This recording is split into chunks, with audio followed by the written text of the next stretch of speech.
now.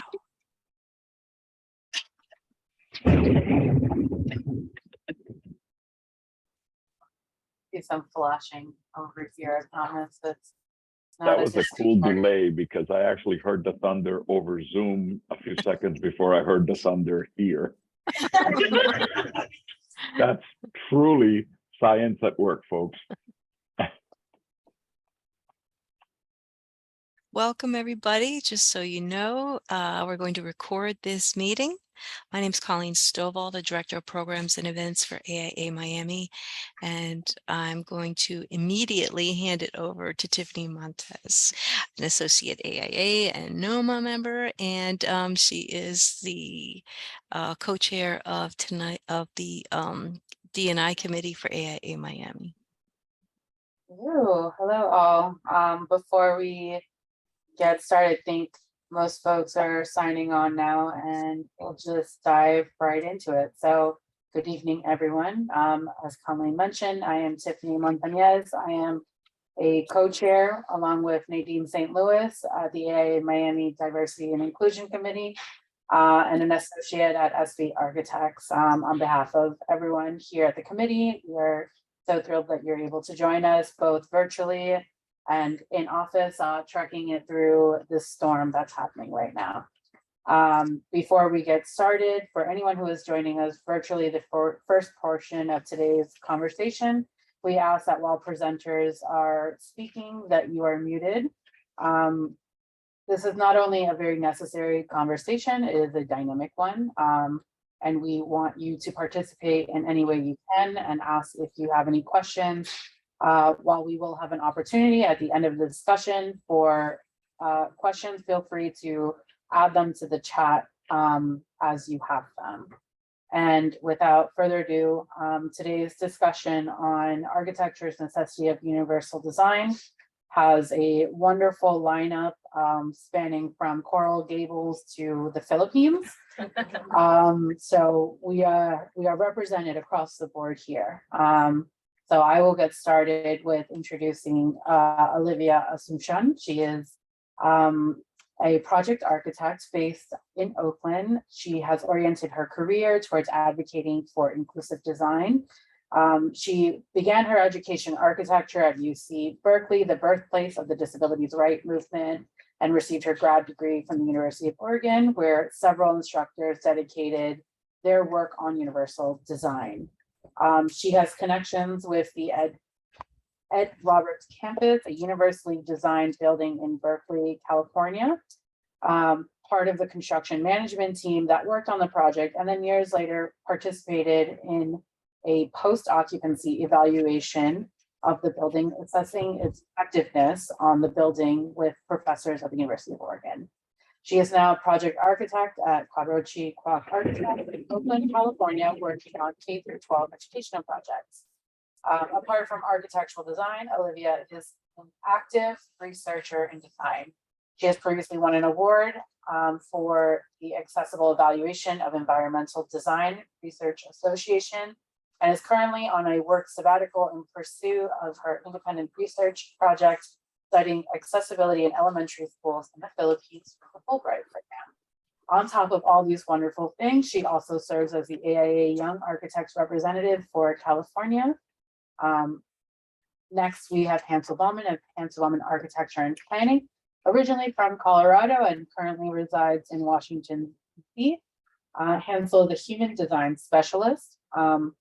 He has been awarded from the Association of Universal Design and has had work displayed at the Smithsonian Cooper Hewitt Museum. Hansel is part of the ANSI A111.1 Accessibility Standards Committee as a member representative from the National Association of the Deaf. He is the co-founder of Deaf Space, a project at Gallaudet University, an inclusive design and research initiative to codify architectural dimensions of deaf experiences.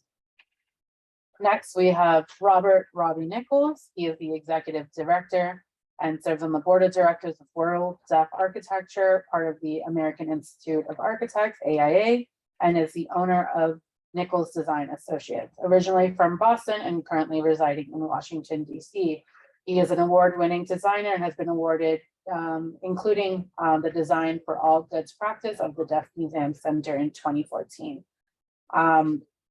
He is part of the American Institute of Architects and the co-founder of World Deaf Architecture, a subdivision of the AIA Office of Diversity, Equity, and Inclusion. Robbie is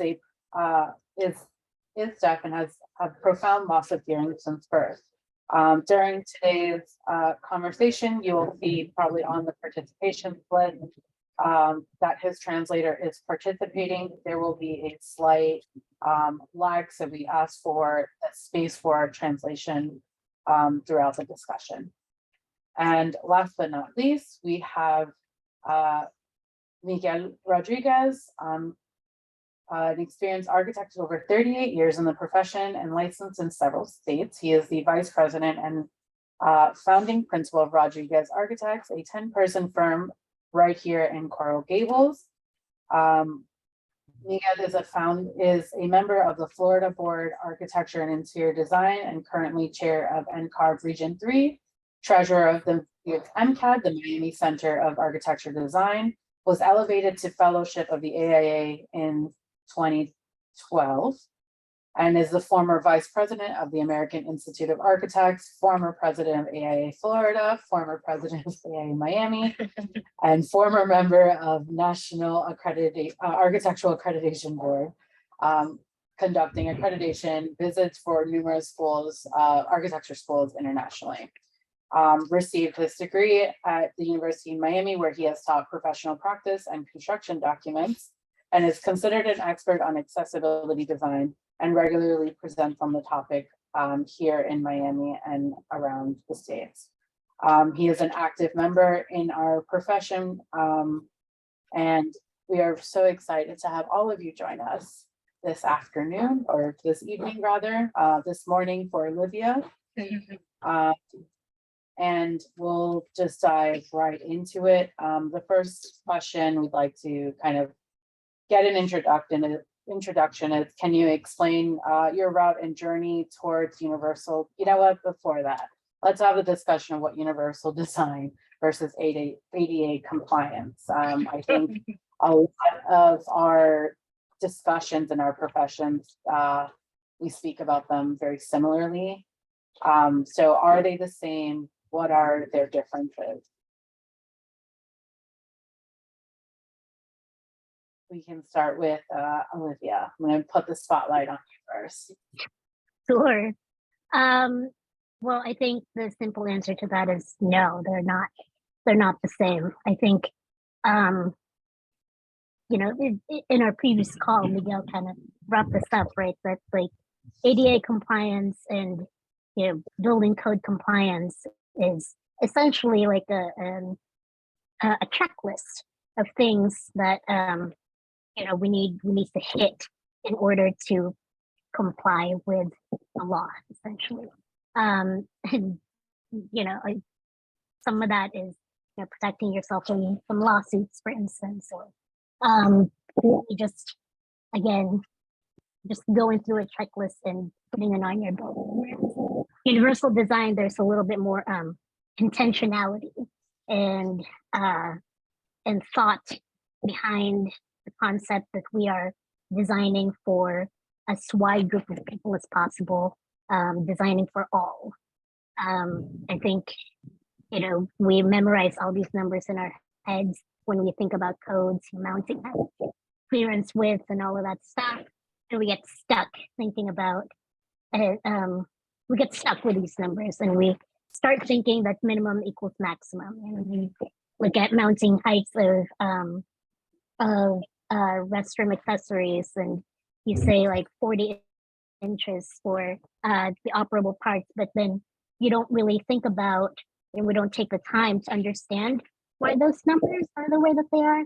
And I think universal design kind of, you know, enters itself into that thought process of understanding why we need those codes and how do we apply those codes and what makes most sense. You know, 40-inch maximum might be the code, but does it make more sense for that particular restroom to be 38 inches or 36 inches? So it's that thought process of um, really integrating inclusivity and thinking about your design in terms of, will it serve the humans that will use it?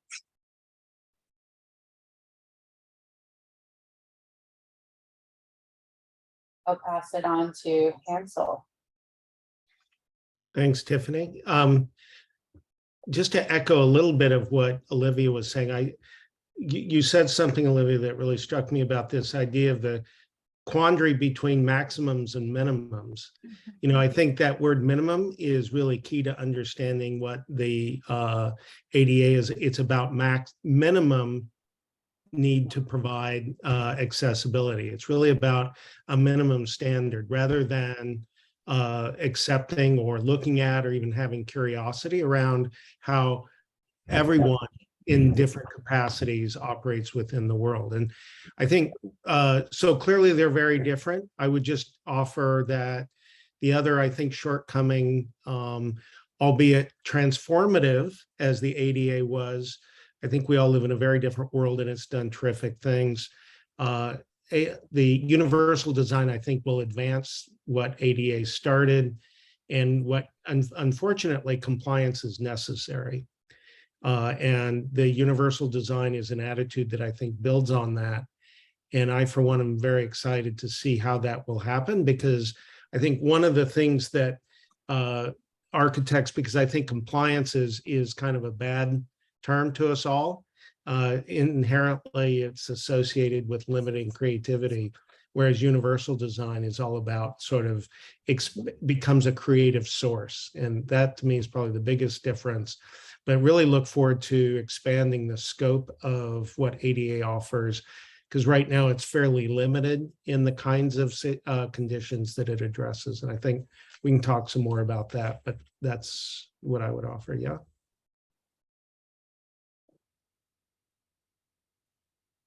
Okay, Miguel, would you like to? Yeah, I think, I mean, it's a perfect segue. I like to, I think what I said on one of our calls was that I look at ADA as what happened because we were not designing universally. Now that's a rather simplistic view, because ADA goes further than what ordinary universal design normally provides. You don't have all the compliance, but it's essentially, to use Hansel's term, because I really liked the way you said it the other day, was designers are not empathetic to what all the different users that work, live, play, and access the built environment that we're responsible for, how they need to use it, and what their, let's not use the word special needs. It's not a special need, it's a personal need. That's what it is. And you know, the fault isn't just the profession, it's also the owners and the contractors. And, you know, there's plenty of fault to go around, as is usually the case with things. But the reality is that we should be leading the conversation on how we do things better, so that our designs are more inclusive and allows participation by all, regardless of what their personal needs are or their personal preferences. And I still don't think we do that, because you're right, Hansel, compliance is a dirty word, and it tends to limit creativity. But I think therein lies the problem, right? Why should it limit creativity? You know, and we can all make the argument of having to deal with code officials. I mean, you know, it's our lives. But I do think, to me, they're not similar. Absolutely not. I think Olivia kicked it off perfectly by saying, no, it's not. It's a totally different, broader, more inclusive concept than you know, what ADA is as a regulation that we have to comply with. Can you all expand on, you know, your route and journey towards your advocacy and passion towards universal design? Robert, if you'd like to kick that off.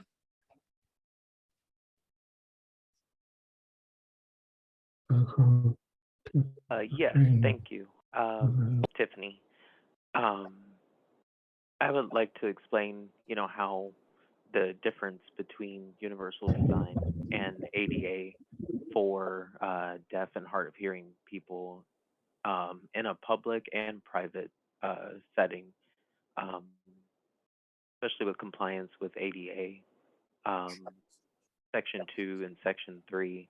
But first of all, I know all of the accessible ways, as far as communicating, to be able to be successful for deaf people.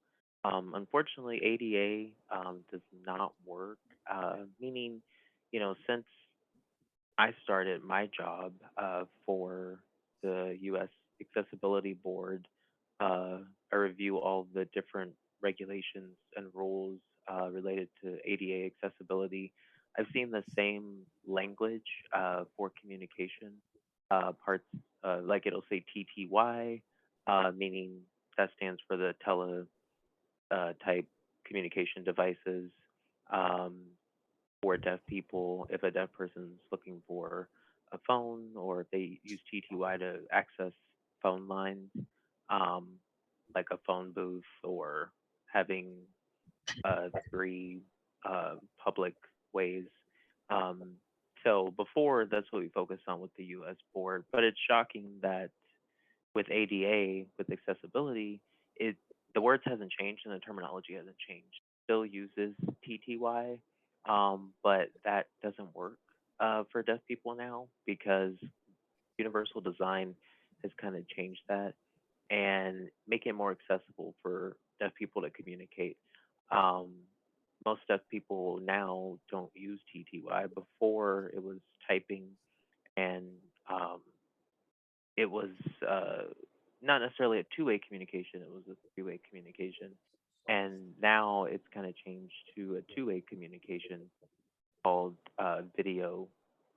what video phone is what most deaf people use now. And it's beautiful. I mean, it's a really great big way to be accessible um, with ADA and for people to use um, with their smartphone.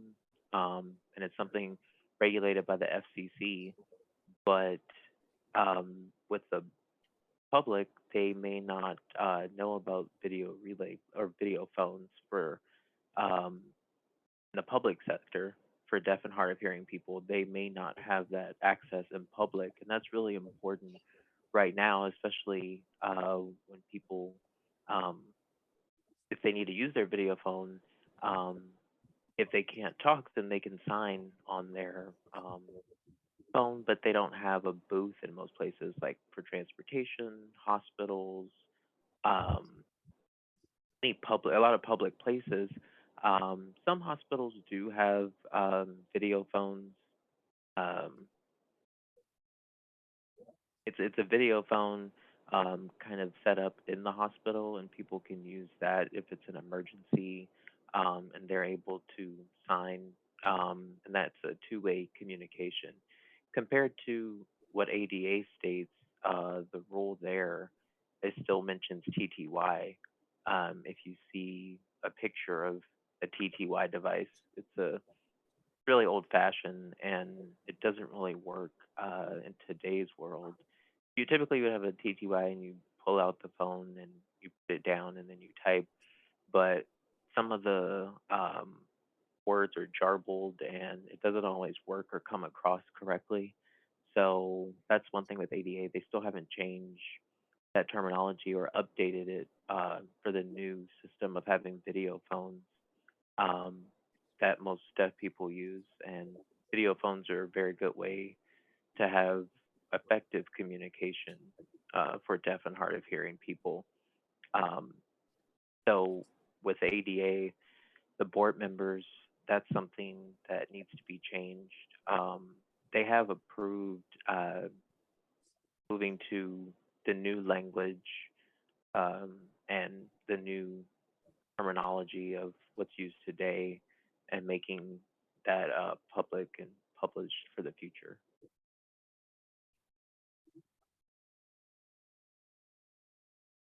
Thank you for that. Hansel, if you can kind of elaborate your journey and your expertise into universal design. I think we've been on a few calls, this group, on getting super deep into it, understanding the importance of equity and this practice, not only from the standpoint of accessibility and user friendly, but what it truly means to be an equitable practice, and Great. what that perspective is. Yeah, thanks for that, Tiffany. I've been trying to think about how I was going to answer this question because it's not a very glorious answer. Honestly, I kind of ended up in this area of work by mistake. Or not mistake, but I would probably say good fortune. Very strange history of doing work around the world on industrial buildings and scientific research, and through that work became very interested in this idea of how people collaborate. So very interested in this idea of how human connection is made between one another and how it's done in a scientific research, the whole creative process. During that time, I was contacted through my brother, who is a hearing professor at Gallaudet University, asking if I would get involved and share some of this idea around human connection and how it might relate to architecture within the deaf community. And I had the good fortune to work with the deaf community for about 15 years as a result of that initial contact in developing the deaf space design guidelines. And I think, honestly, what sort of transformed my professional career through that experience is everything that I learned from the deaf community completely changed how I think about not only what it is to be an architect, but what it is to educate architects and what our role in sort of society is.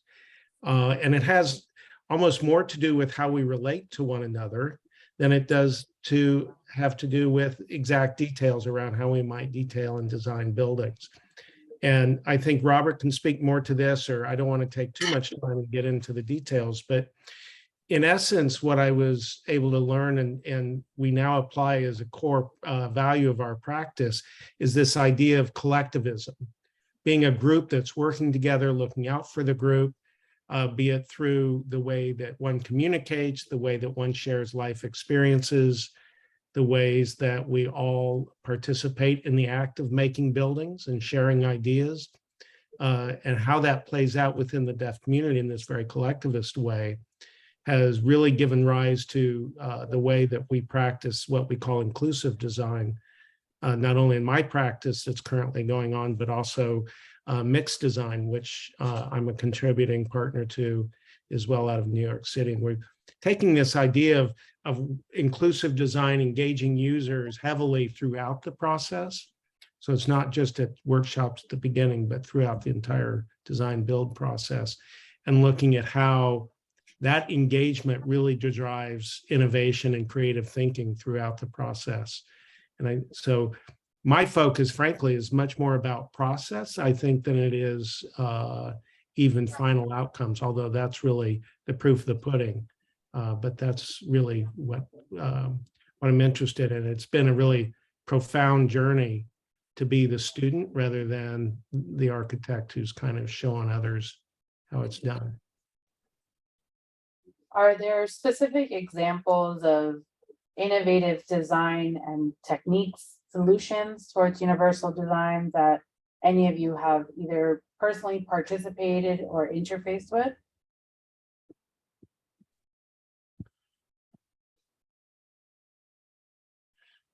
Can I, oh, there you go, Robert can go. Yes, yeah, so I know from my experience, first of all, like I was an architect doing things on different projects for individuals with disabilities. And it varies with physical disabilities in a public building, following what the client needs, like a ramp, modifying a bathroom, or changing the size of that space, comply with ADA. But the universal design, it really shows how the design, the beautiful elements can actually be fit into the building for the deaf community. That's really it's lacking right now, especially for effective communication. For example, most people use their smartphones nowadays, especially for visual communication.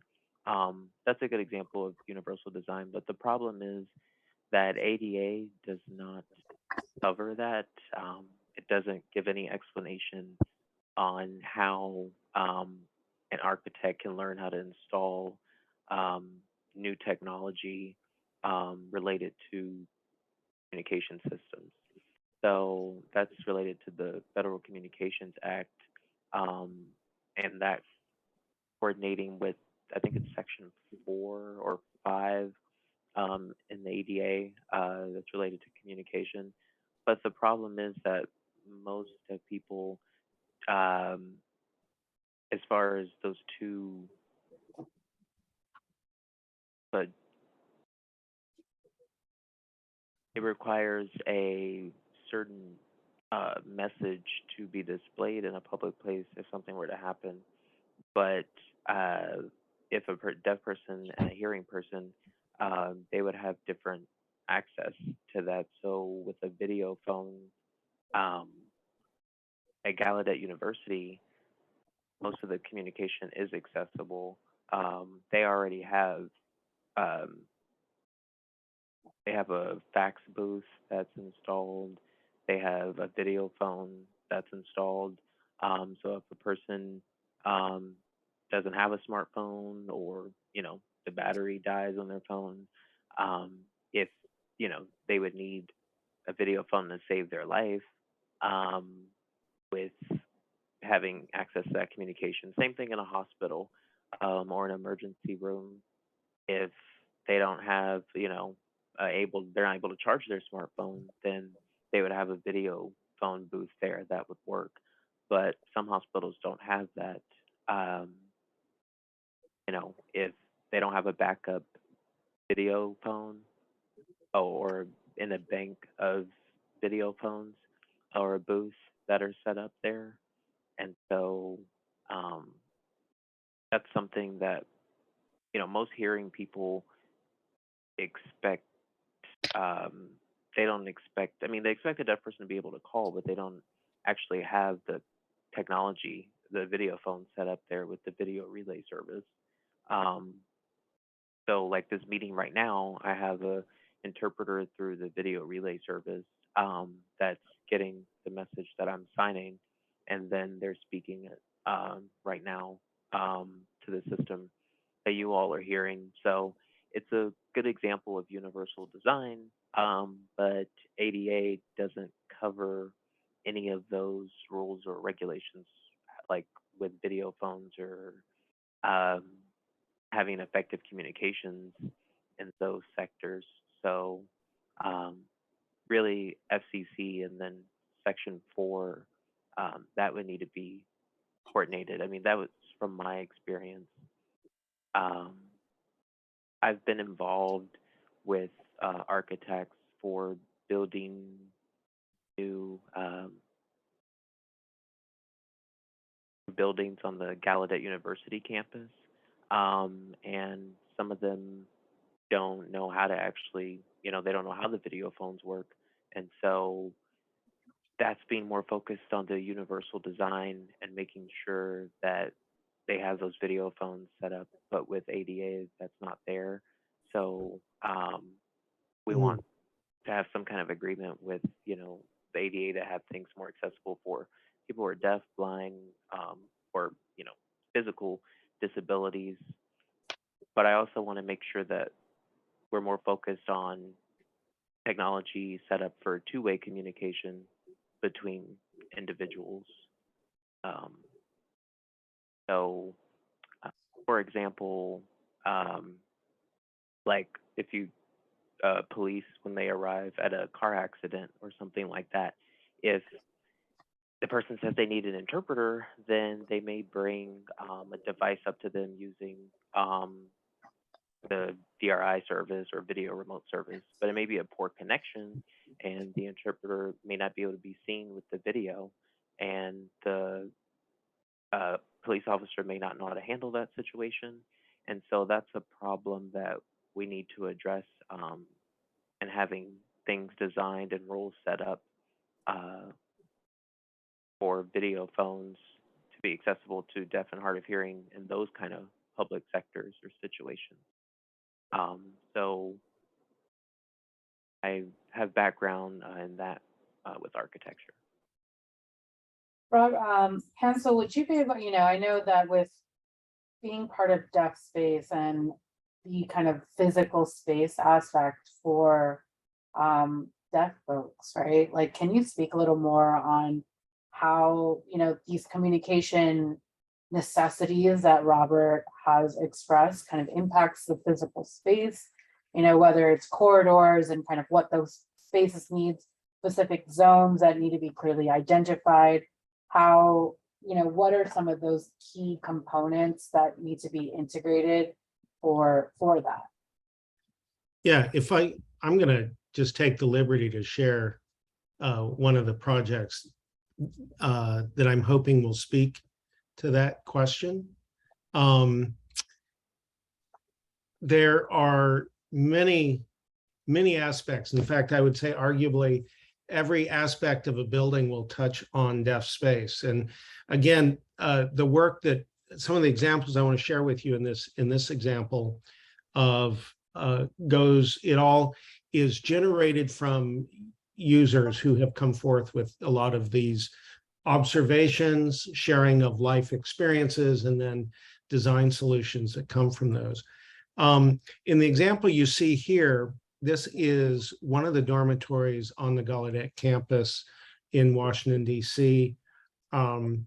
You'll see a number of features in this image that goes to those kind of design aspects you're asking about. Beyond the technology, there are really three main categories of design features that we've codified sort of design aspects for deaf experience. First one has to do with design elements that support visual language, so signed language. Because it's so visual and kinetic, it immediately becomes spatial. One could think that the room surfaces become the background for a language. They become the page in which that language is communicated. So for example, in the images here, you see the blue wall, for example, and also the emphasis on polarized natural light. So there's multiple light sources in the room, be they both natural light and artificial light, that by and large are balanced throughout the room to give you an even diffusion of light. So you reduce shadows on faces, for example, the maximum you can, because so much of sign language is read on the face and through gestures. The blue color creates a kind of mutual background that provides a contrasting color for a full range of human skin tones, provides an added kind of acuity when seeing sign language against that. The shapes of the room, for example, here are particularly shaped. In this case, the project was shaped particularly to give multiple uses for this room, all based on the geometry of being able to maximize and optimize sight lines. On the upper left corner, you could see images that provide along the sloped floor. There are multiple spaces within a space. The high backs to those benches all allow for smaller signing groups to gather, and those bench backgrounds provide a mutual background that one could sign against. The other thing that those do, which is fascinating to me, is this idea of whispering. So it gives you a certain monicum of privacy. So using that background, you can have a private conversation with someone next to you, so it's not fully on display in an open space. You can then see on the right side the kind of sight lines that are optimized for a group of, in this case, close to 200 people in this room watching the lecture of Ben Bahan there in the lower left of that photograph. really great sight lines in that room. So that's the first group, which is about architecture and sign languages and how it supports that. The second area of guidelines that we've worked on has to do with what we call sensory reach or wayfinding. It has to do with wayfinding and also being able to sense the movement of others within the room and activities within that space. And I think a few of those that you might see in this image, first of all, has to do with the openness of the space. So you're always able to access view to others in the room. You can see the glass between in the blue wall. That's glazing between a conference room and a large gathering space that has a lot to do with sensing the movement of others within a waiting room just outside of that conference room. It also, the ramp you see is a concrete surface next to a carpeted surface that we use those kind of floor textures and materials and colors to distinguish circulation space from gathering spaces, for example, to provide a really a clear spot there. So those are a few examples of those two. And then finally, I'll say the next area that is less measurable than either sensory reach or visual language are ideas around that are supporting and fostering this idea of gathering together and collectivist being together, seeing one another, initiating human contact. One architectural expression of that you see on this building in the lower right hand, in the lower image of the outside, you see that protruding kind of glass block. All of the social spaces within this building are located within that zone. And you get immediately, viewing from campus on approach to the building, you have a sense of reading this building where the social spaces are, because that's a priority destination upon arrival to that building to initiate that communication. I can't tell you how many times I've seen friends and roommates signing from that window down to someone on the campus. So there's a lot of visual kind of connectivity that happens there that's fostering that kind of communication. But by and large, those are a few sort of less technical and more sort of architectural aspects that we're really interested in. We always say if you could unplug a building, it should still work, function well to provide both for visual language, wayfinding, and then also for socializing. Olivia, I know before we went down, I would love to hear or see the examples you have of some of the innovative practices. And don't worry, Miguel, I know you have those like good and bad practices ready to go. Me and Nadine went right down that, so we're excited to hear from that too. Well, yeah, I think it was something that you mentioned earlier in my intro, that I have kind of a strong connection with a project in Berkeley, California called the Ed Roberts Campus, and I wanted to quickly, share it with you, and also a story associated with it. So if I could somehow share my screen. I hope this is what I'm sharing. Oh.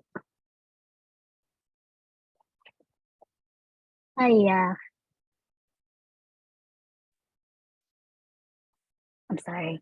So just kind of as an intro, the Ed Roberts Campus is it's not letting me share because my computer is not set up for it.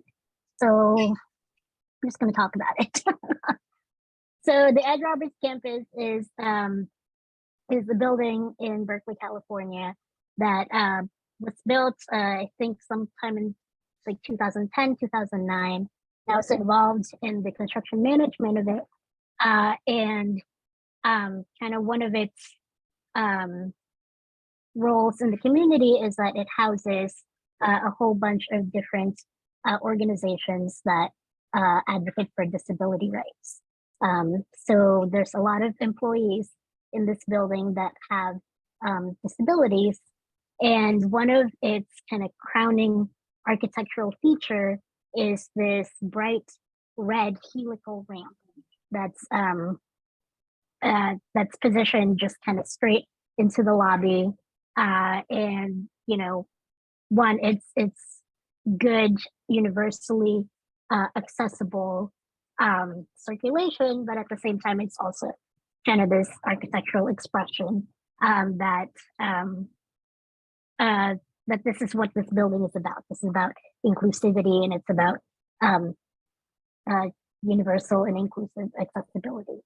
And when I was talking to a former president of the Ed Roberts campus, the late Dimitri Belser, you know, a few weeks after they opened, they had a small fire, and they had a small fire, and they had to pull the fire alarms, and the firefighters came, and you know, they were asking, you know, how many people in this building, you know, how many people work in this building.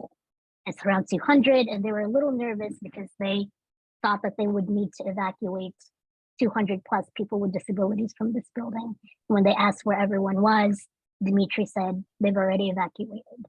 So, you know, he emphasized during that conversation that I was having with him that universal design is not just good design, it's safe design. And I think that, and you know, it provides kind of this security for all, for everyone who occupies that building. And I think that's one thing that I want to emphasize with universal design is that, you know, we build these things and we design these things for the benefit of people with disabilities, but then we don't realize until later that it actually benefits everyone who uses that space. You know, there is a disabled Instagram influencer by the username @sittingpretty that posted a quote saying, accommodations are almost always considered unreasonable until they're actualized, at which point almost everyone, regardless of disability, appreciates them. And I think the design of the Ed Roberts campus is a good example of that. And, you know, just kind of go a little bit off the rails. You know, this also became kind of incredibly apparent during the pandemic. Quickly go off topic, but working from home is something that many disabled people have requested as reasonable accommodations. And before the pandemic, most were denied of that. But now it's kind of the norm for almost all offices to be working remotely. And kind of speaking a little bit more architecturally, because of the pandemic, we entered this world where hands-free was kind of the safest way to move around. And you know, when the pandemic hit, we developed all this technology so quickly to accommodate that need. You know, this goes beyond restroom accessories and door openers. You know, in the last couple of years, Mitsubishi Electric developed a system where you can use an app to control their elevators. My best friend, who also uses a wheelchair, can't lift her arms past her hips. And for as long as she could remember, she's had to use her forehead to push elevator buttons. And, you know, post-pandemic, that's terrible. When it was terrible then, but more terrible now. And this app would be a game changer for her. And I'm willing to bet that everyone on this call and everyone in that room would benefit from that too. So universal design is for everybody. So a lot of, you know, I think there's some keywords that have been relayed consistently amongst us. It's empathy, user for all,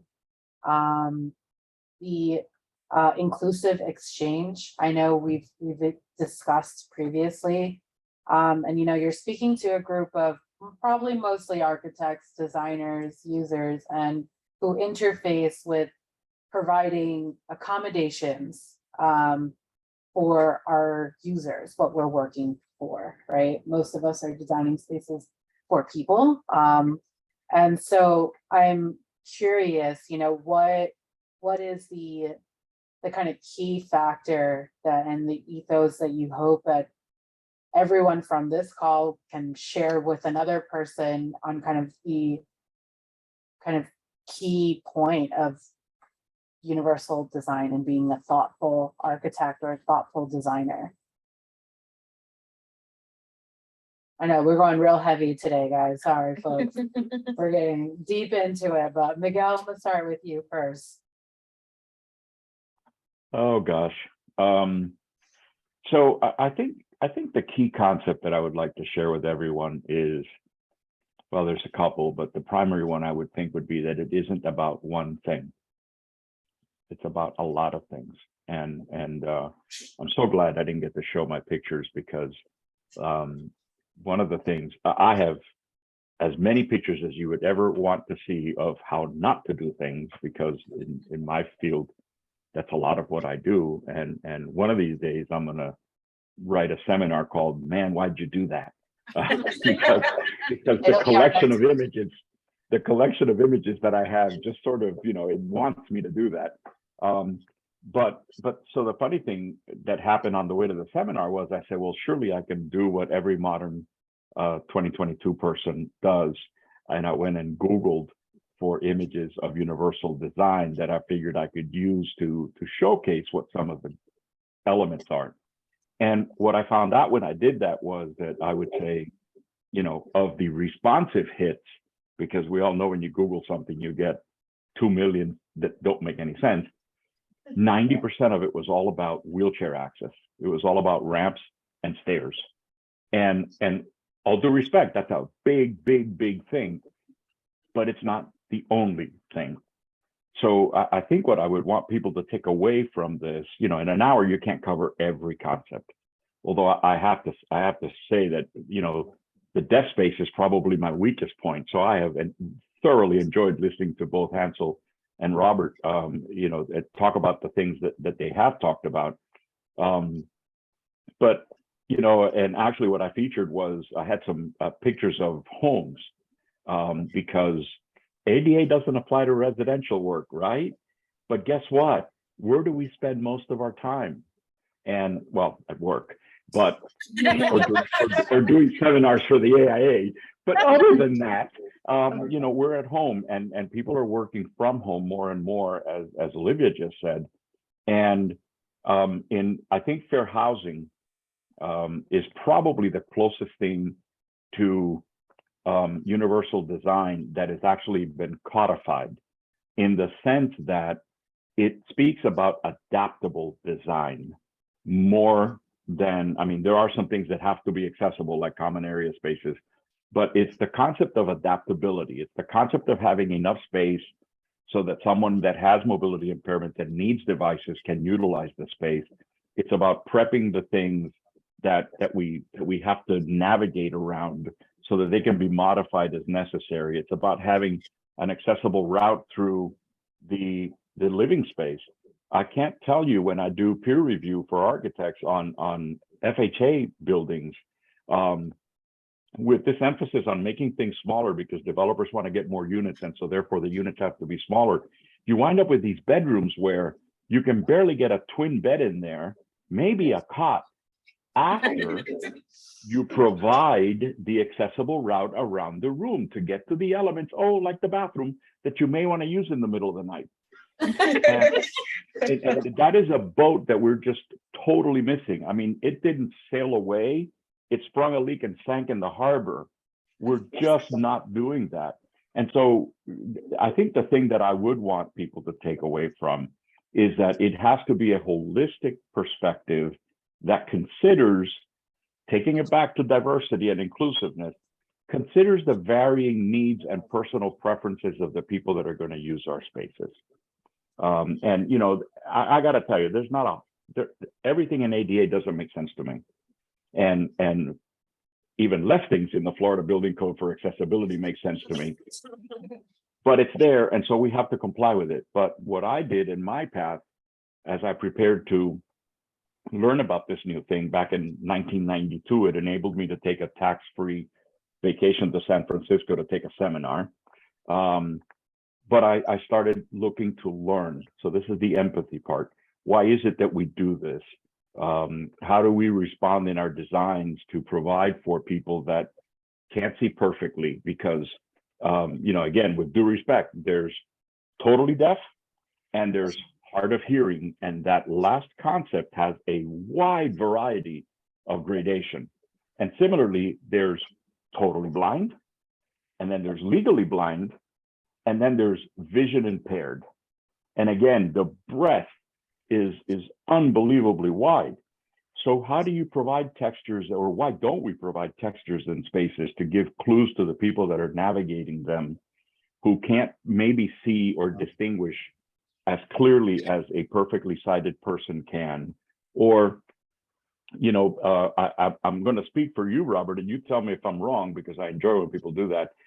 If you have a hearing deficiency of any kind, just sensing the changes in texture has to help you understand, at the very least, that you're navigating into different areas. And as Hansel said, those areas are going to provide better acoustics so that you drown out the peripheral noises that diminish even further your ability to hear. And all of that is A, not codified, and B, even if it were codified, it wouldn't come out of the regulations because it involves having to think through the process. And so maybe that's the second part. Think. You know, think like someday you're going to have to use this space. And you would be surprised how differently your view will appear when you start thinking of things that way. And so I did a lot of that early on. I did all that, took every opportunity to learn and every opportunity to ask stupid questions. And trust me, I'm an expert at that. And from that, I discovered all kinds of different things that are the reasons why the things that are codified are in fact codified. I loved Robert's example of the TTY. The moment you started speaking about that, I just flashed back and I said, oh my God, we've just gone back to the Stone Ages. You know, I haven't seen a TTY in anything but the images that are in the ADA for about 30 years or 20 years anyway. And that's an example of why following the code is not the best way to design. It may be the minimum required way, but the emphasis is on the word minimum. Can I just follow up on, you triggered one of my tripping points, Miguel, which is a question to you is do we want to codify? Is there, you know, like your point is so spot on around how kind of the intersectional nature and the complexity of what we're up to trying to make the environment accessible for all. Is that really, you know, is compliance, is regulations really the way to go about that? I mean, I think there may be a certain necessity behind that, but I'm wondering if it isn't more about how we're educating designers, and it's about a sensibility. Yeah. And beyond that, if there's any developers in the room, and I wish there were, who's really forming our environment?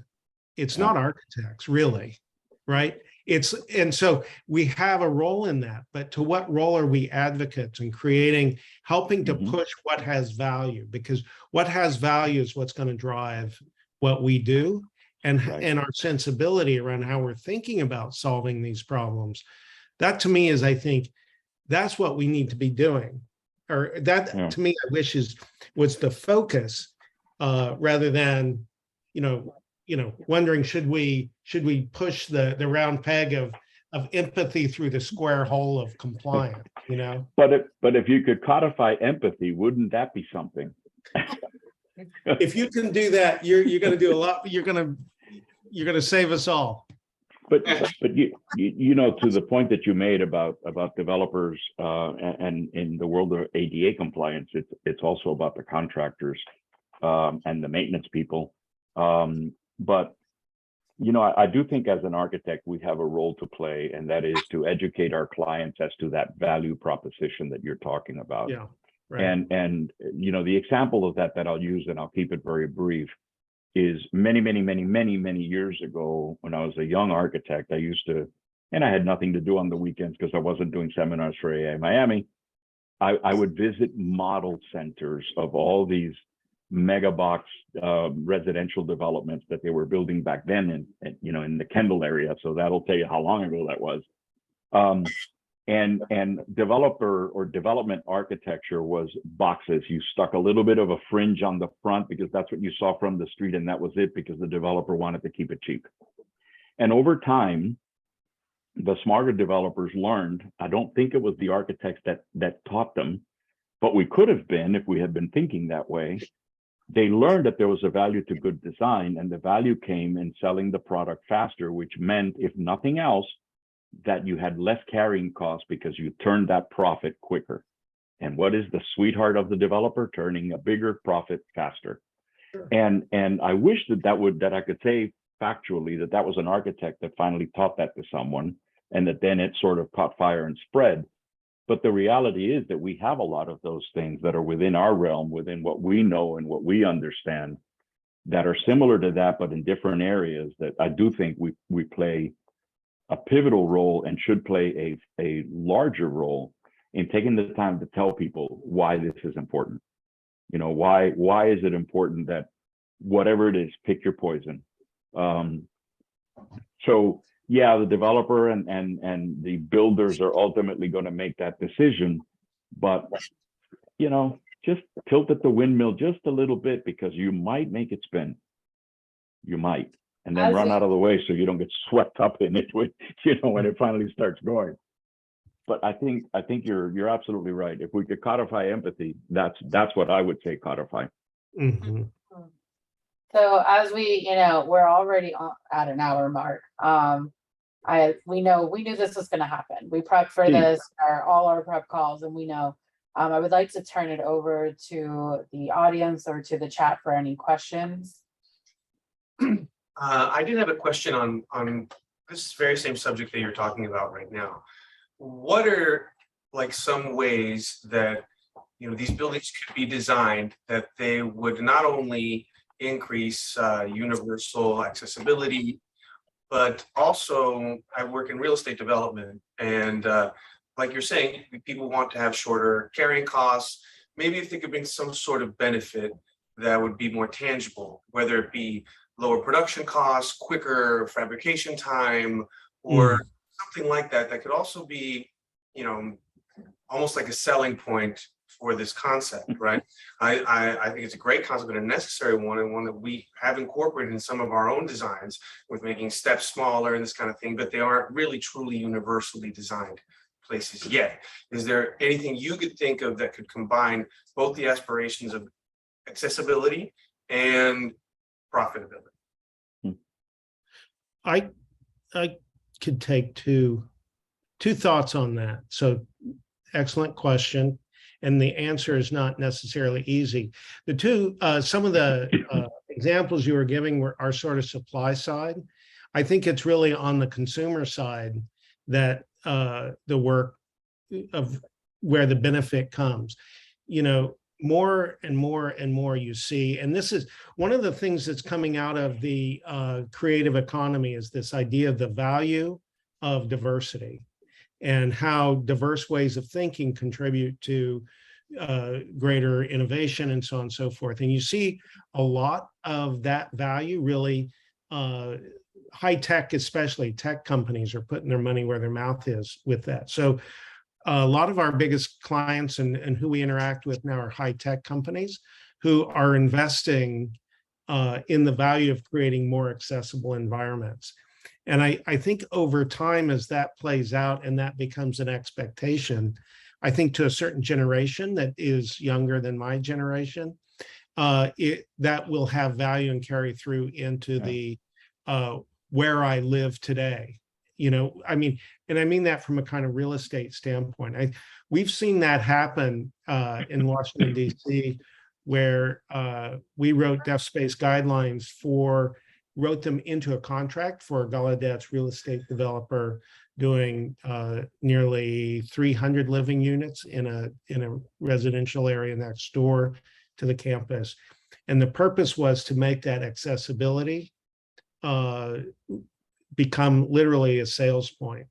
And I think the more we can do this, so back to the codification issue, this is the same place where LEED was how many decades ago, when who really cared about energy savings at that time. And I think maybe one of the benefits of having an aging population is this will by necessity gain that value that we're already starting to see happen. So I think some of it is in how we sell it and how we can kind of push developers to use it as a sales point, and society seems to be naturally headed in that direction. Yeah, and I will add one other thing, which is people started buying those better designed homes faster because it was attractive to them. There was acceptance from the marketplace. I think for many years, the operating theorem was that we can build anything, they're going to buy it. There's always a sucker to buy it. Well, it wasn't really true. Yes, they're going to buy it if it's the only thing out there, but as better things come along that are more attractive to those buyers, they're going to gravitate to that. So that is the user side. The other thing that I want to explode is the myth that accessible design is more expensive. Absent the extra space, which, I'm not going to say, there's not enough hours left in today to argue why 100 more square feet isn't going to cost more. Obviously it is. But therein lies the creativity of the architect to make spaces that work as larger spaces without necessarily being significantly larger. The rest of universal design isn't more expensive. Not really, because universal design is about having, pull-out drawers and kitchen cabinets so that, you don't have to bend over and crawl on your knees to get to the stuff that's in the back of the cabinet. It's about having a little bit more space. It's lever locks. I remember when ADA first started, the battle cry of the developers was, oh my God, the lever sets are like 3 times the amount of a knob. And I told this group when we had our first call, I said, lever locks are the greatest things that ever happened to men. And I said, and the reason is that men have this disease that when you go to the grocery store and you come back with all the bags, you absolutely have to be able to carry all the bags in one trip from the car to the house. It's not just men. It's not just men. Well, listen, I've learned not to pick on people of the opposite sex a long time ago. So I just go with where I've got direct knowledge. The reality is that, you got bags in every finger and you're walking like this. So you get to the door and you realize that there's no way in hell you're going to turn that knob because you got no fingers left except on your toes. And I don't have enough dexterity to turn a doorknob with my toes. So, but today I challenge you to go someplace like the dreaded Home Depot and compare the number of levered lock sets that are available for purchase to the knobs that remain available. So they haven't gone away like incandescent light bulbs. They're still there, but you're going to have 80% lever sets and the balance is going to be knobs. So it really isn't more expensive. The spatial issue is in the creativity, the power of creativity that we have to make spaces work as if they were larger without necessarily being as large as they pretend to be. So to use a current term, design spaces that identify as really big. We can do that. We know how to do that. So we just have to get it done. To follow up, do you think that maybe this idea of making spaces seem or identify as larger, do you think that there could maybe be some sort of way to design these spaces where maybe it takes a little less material, to create that space? I'm just trying to think of something that would make these large scale developers adopt it quicker, because boutique developers like ourselves are. But again, cost is everything, and especially the way that materials are going up and things are changing. If we can again, find kind of like a middle ground, maybe not where it's much Mhm. more, much less expensive, pardon me, but something that could make it attractive to people. Do you think that's possible from a design and engineering standpoint? Absolutely. I mean, open design is the perfect example. You know, when you're designing homes, for instance, that have one big, massive living, dining, kitchen space, there's less partitions. You know, when you talk about a lot of developers today are actually turning over basically, I'm blanking on the term, I call them naked units, you know, very light on finishes in a way to allow the purchasers to make the spaces their own. But the other way is that they're also spending less money and putting fancy finishes into a space. But even when you do, you know, open spaces, you still, that's not an excuse to make it smaller because it looks like you can fit more in it, because then you get the reverse effect, which is then you get really totally useless spaces. Can I offer a slightly different or counter approach to that, Miguel? I worry a little bit about the proposition of dumbing down buildings, or always kind of like that's the answer. I think to me, what I'm wondering is, are there other ways we can think about the value proposition, or the ways in which that Mhm. investment gets distributed throughout a construction project, let's say?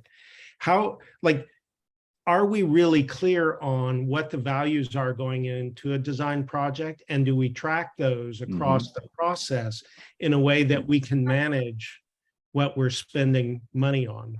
And I mean, good case in point, a project we're working on at Princeton right now is our contractor has developed a methodology, and you all may use this as well, but using a methodology of being able to understand the cost of that envelope versus, say, the cost of what accessibility features we want to promote for the building.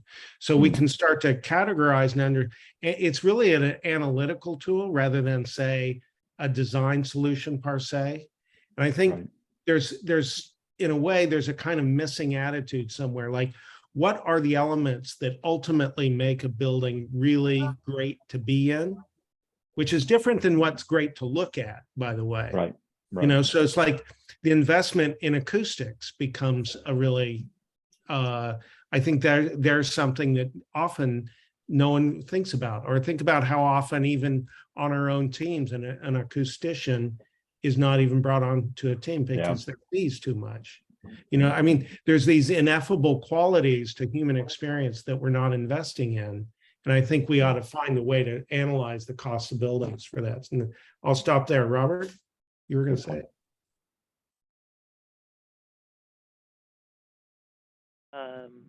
Yes. So I wanted to make another suggestion about the redeveloping areas depending on the style of the city or where it is, or the if it's more urban or suburban, depending on, you know, 10 to 20 or 100 buildings in one space. I think that's important. People with disabilities, they want to buy spaces that are designed well and near places like shopping areas, food stores, Starbucks, things like that. And it being close to that, and having full accessibility to those things too. And then applying for like FHA is like, it's called the Fair Housing Act. And that means it's related to ADA as well, about individuals with disabilities being able to buy certain things and buy housing, but then they can't afford other things. So FHA requires developers to cover the cost of renovating a space like the bathroom, the kitchen, making sure lighting as well, and then also putting lights for alarms and stuff people can't hear, making sure the alarms are accessible with lights. Then, you know, sadly, what happened with a mother and daughter, they were both deaf. and they forgot to turn off the car that was in the garage when they were at home because they're deaf and they didn't even hear the car running. And they didn't provide any smoke alarms that had flashing light or a flashing light bulb. And they had gone to sleep and they both ended up passing away because of not having a carbon monoxide alarm, and they ended up dying from carbon monoxide poisoning. So just stuff like that, having visual aids that are typically like audio alarms.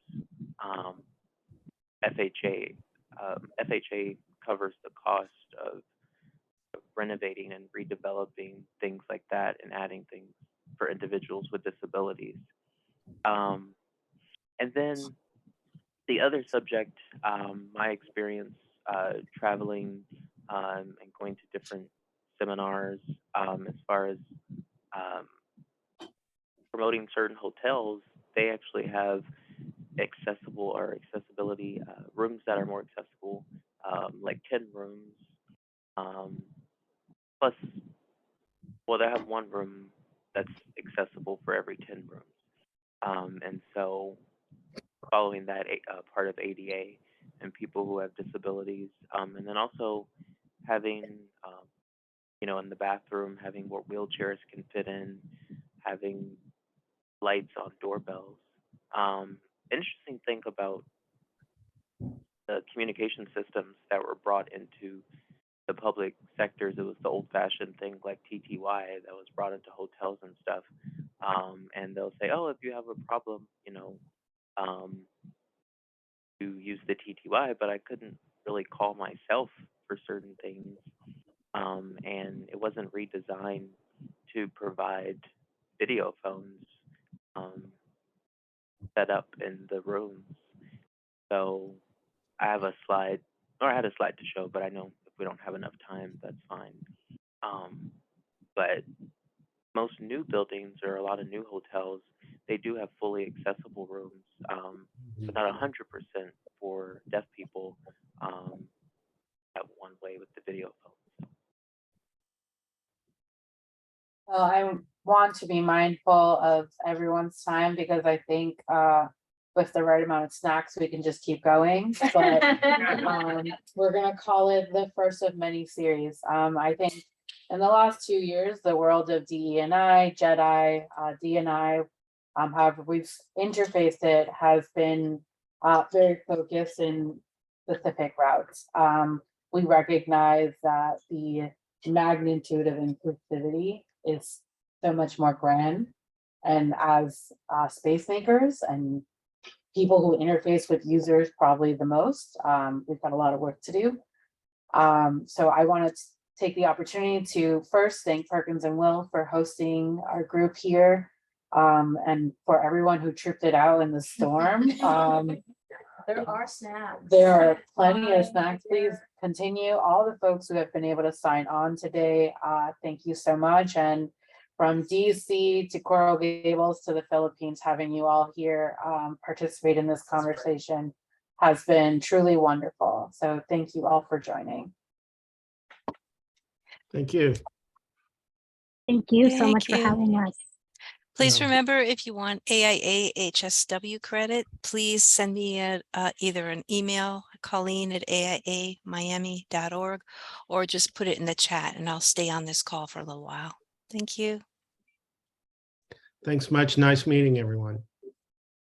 Thank you. Thank you. Olivia, get to work.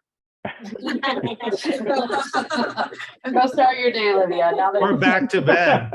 I think A little bit back to bed, maybe. think Yeah. so. Yeah. There you go. All right. Nice Thanks. meeting you. Bye. Bye. Thanks. Nice meeting you all. Everyone. Yeah.